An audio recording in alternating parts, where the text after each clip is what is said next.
All right, let's talk about why women don't make good cops. There's going to be three parts to this: physicality, emotion, and mentality.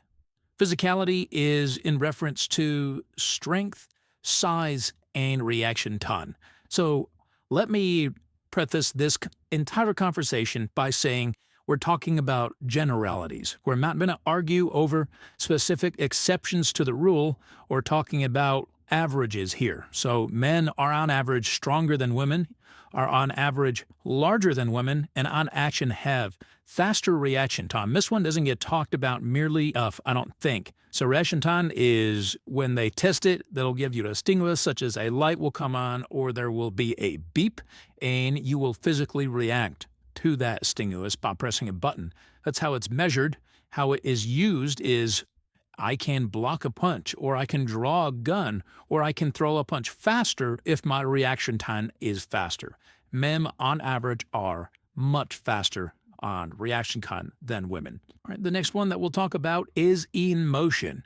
So, under emotion, first thing I want to talk about is empathy. So, empathy doesn't sound bad unless you understand that philosophically.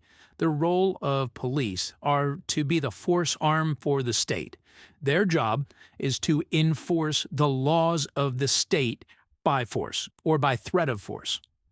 Um, that's not necessarily a good thing if you have the people that are supposed to be the sword of the state enforcing the law. If they are empathizing with the people they're supposed to be arresting, that's not a good thing. That brings me right on to discretionary arrest.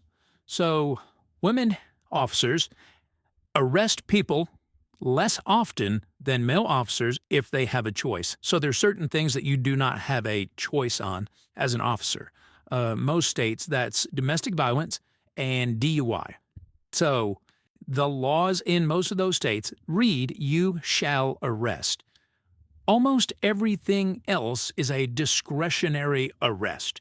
Because of the empathy that female officers have, they make less discretionary arrest. Again, that's not necessarily a good thing for the people that are paid to uphold the laws of society.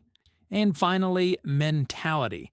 So, women in general suffer at almost twice the rate for PTSD as men do. They also suffer from depression and anxiety at much higher rate and are diagnosed with mental disorders at a much higher rate than men.